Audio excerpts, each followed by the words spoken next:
जय श्री राम। दोस्तों, चैत्र पूर्णिमा के दिन हनुमान जयंती मनाई जाती है। हनुमान जयंती नहीं, हनुमान जन्म उत्सव। क्योंकि जयंती तो उनकी मनाई जाती है जो इस दुनिया में नहीं है, हमारे बीच नहीं है। लेकिन हमारे बालाजी सरकार, हमारे हनुमान जी हमारे बीच हैं, जो कि कलयुग के राजा कहलाए गए हैं इस कलयुग में। तो इसलिए हम उनको यह नहीं बोलेंगे कि उनकी जयंती मना रहे हैं, हम यह बोलेंगे कि हनुमान जन्म उत्सव मना रहे हैं। तो ये देखिए, आज की वीडियो में हम आपको जन्म उत्सव की पूजा करके दिखाएंगे, जो कि हनुमान जन्म उत्सव की पूजा विधि है। तो जरूर देखिए। और दोस्तों, सबसे पहले हमने एक चौकी लिया है, उस पर लाल वस्त्र बिछा लिया है और कलश के लिए एक तांबे के पात्र में हमने स्वास्तिक बना लिया है। और ये देखिए, अब हम फूलों का आसन देते हुए भगवान श्री बजरंगबली को यहाँ विराजमान करेंगे। तो हमारे पास यह प्रतिमा है जो कि पंचमुखी हनुमान जी का है। आपके पास यदि हनुमान जी का भी प्रतिमा है तो आप ले सकते हैं, मूर्ति है तो वो भी ले सकते हैं, या फिर इस तरह से पंचमुखी हनुमान जी आपके पास भी हैं तो आप यह भी ले सकते हैं। तो इस प्रकार से हम इनको यहाँ विराजमान करेंगे। फिर हम फूलों का आसन देते हुए श्री गणपति जी को विराजमान करेंगे, क्योंकि गणपति जी के बिना पूजा तो अधूरी ही मानी जाती है, क्योंकि सर्वप्रथम भगवान श्री गणेश जी की ही पूजा करनी चाहिए। तो हमारे पास यह छोटी सी मूर्ति है गणेश जी की, जो कि पीतल की है, हमने यह लिया है। आप इस तरह से मूर्ति ले सकते हैं, या फिर आपके पास मूर्ति नहीं है, प्रतिमा है, तो आप छोटा सा रख सकते हैं, या फिर कुछ भी नहीं है गणेश जी का तो आप सुपारी में भी आप गणपति जी बना सकते हैं, मौली लपेट कर, या फिर हल्दी से भी बना सकते हैं। तो इस प्रकार से गणेश जी को भी विराजमान कर दिया है हमने यहाँ। और फिर इसके बाद हमने श्री रामचरितमानस का यह ग्रंथ लिया है, इसको हम रखकर पूजन करेंगे। और दोस्तों, इस दिन तो श्री रामचरितमानस का पूरा पाठ किया जाना चाहिए।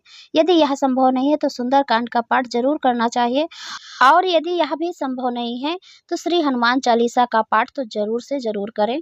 और दोस्तों, हनुमान जी बिना श्री राम जी के पूजा तो स्वीकार ही नहीं करते, तो इसलिए हमने यहाँ प्रतिमा श्री राम जी का समझकर यहाँ विराजमान कर दिए हैं। इसी ग्रंथ में हम श्री राम जी का पूजन करेंगे। तो इस प्रकार से हमने फूलों का आसन देते हुए इस ग्रंथ को भी यहाँ विराजमान कर दिया है, श्री रामचरितमानस को। और अब इसके बाद हमने चावल लिया है, इससे हम अष्टदल कमल बना रहे हैं, जो कि हम इसमें कलश की स्थापना करेंगे। तो इस प्रकार से आप लाइनें ऐसे खींचते जाइए, 8 लाइन खींचेंगे तो आपका अष्टदल कमल बहुत ही आराम से बहुत ही खूबसूरत बन जाता है। तो ये देखिए, हमारा बन चुका है। अब इसके बाद हम ऐसे कलश को वहाँ स्थापना कर देंगे। और फिर इसके बाद हमने हल्दी का गांठ डाला है कलश में, और एक सुपारी डाला है, और एक लौंग डाला है, एक लौंग या जोड़ा लौंग आप डाल सकते हैं, एक हरी इलायची डाला है। और फिर इसके बाद थोड़ा सा अनाज डालना चाहिए, तो आप चावल या गेहूँ डाल सकते हैं, एक पुष्प डाला है हमने। और फिर इसके बाद हमने कंठ तक जल से भर दिया है कलश को, एकदम देखिए ये कंठ तक हमने भर दिया है। और यदि है तो थोड़ा सा पहले गंगा जल डाल लीजिए। और ये देखिए, हमने पंचपल्लो लिया है, इसमें हमने टीका कर लिया है कुमकुम से। तो ये देखिए, तिलक कर लिया है, सजा लिया है पंचपल्लो को। और अब हम यहाँ कलश में सजाएंगे। तो इस प्रकार से कलश में रख कर अब हम एक पात्र लेंगे, उसमें हम थोड़ा सा चावल भरेंगे। तो ये देखिए, हमने एक पात्र लिया है, उसमें हमने चावल रख लिया है, और यह चावल अब हम कलश में रखेंगे, क्योंकि हम दीप कलश का निर्माण कर रहे हैं यहाँ। तो इस प्रकार से हमने एक पात्र भर लिया है चावल से, अब यहाँ हमने कलश में रख दिया है। और इसके बाद अब हम शुद्ध घी का दीपक जलाएंगे इस कलश के ऊपर। तो ये देखिए, हमने दीपक भी बना लिया है। अब इस प्रकार से हमने दीपक वहाँ रख दिया है, कलश का निर्माण कर रहे हैं। बहुत ही एकदम सरल से हम विधि बता रहे हैं, और संपूर्ण विधि है। फिर इसके बाद हमने दीपक प्रज्वलित कर लिया है। फिर इसके बाद हम दाहिने हाथ में अपने पुष्प लिए हैं, थोड़ा सा जल लिए हैं, और थोड़ा सा अक्षत। फिर इस प्रकार से आप बायां हाथ ऐसे नीचे लगाइए, पहले अपने व्रत का संकल्प कीजिए यदि व्रत है तो, या फिर आप इस दिन जो भी पाठ कर रहे हैं उसका संकल्प करें, पूजा पाठ का। अपना संकल्प की विधि तो एक ही होती है, जैसे पहले अपना नाम गोत्र बोलिए, और जो भी मनोकामना से यदि पूजा कर रहे हैं तो वह मनोकामना बोलिए, या फिर निष्काम भाव से कर रहे हैं तो आप इस प्रकार से बोलकर कि हे प्रभु, मैं आपकी प्रसन्नता के लिए यह पूजा कर रही हूँ, आप यहाँ आकर स्वीकार कीजिए। तो इस प्रकार से आप पूजा कर रहे हैं तो संकल्प ले सकते हैं। और फिर इसके बाद अक्षत और पुष्प लेकर भगवान का आवाहन करना चाहिए पूजा करने से पहले। तो ये देखिए हमने कलश का आवाहन और श्री हनुमान जी का आवाहन कर लिया है और उनके श्री चरणों में वह पुष्प और अक्षत डाल दिया है। फिर इसके बाद हम जल से स्नान करा रहे हैं। तो इस प्रकार से आप जल से स्नान कराइए। मूर्ति में या प्रतिमा में थोड़ा थोड़ा जल छिड़क कर आप स्नान करा सकते हैं। कलश में और हनुमान जी में और गणपति जी में हमने स्नान करा दिया है। अब इसके बाद हमने कलावा लिया है, जो कि हम कलावा रूपी वस्त्र अर्पित करेंगे। आपके पास यदि वस्त्र है तो आप वस्त्र भी समर्पित कर सकते हैं। तो गणपति जी में, श्री रामायण जी में और श्री हनुमान जी को हमने वस्त्र रूपी कलावा समर्पित कर दिया है। और ये देखिए हमने जनेऊ हनुमान जी को समर्पित कर दिया है। और अब इसके बाद हम सिंदूर लिए हैं। तो ये ऑरेंज कलर का सिंदूर है।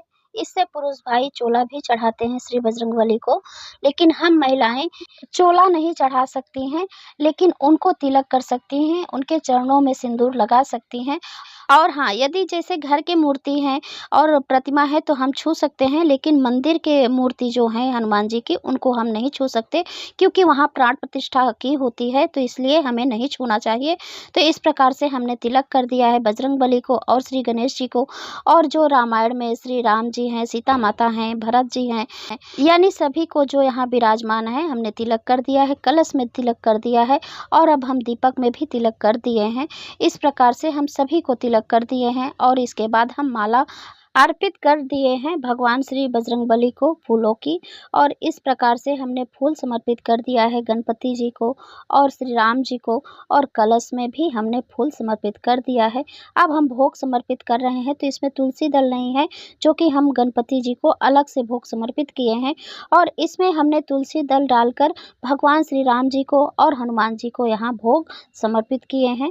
और ये देखिए भगवान श्री बजरंगबली को बहुत ही अंगूर प्रिय होता है, इनका प्रिय फल है ये। वैसे तो हनुमान जी को फल तो बहुत ही प्रिय है। सभी फलों में बताया गया है कि अंगूर सबसे प्रिय है। तो इस प्रकार से हमने अंगूर का भोग लगा दिया है।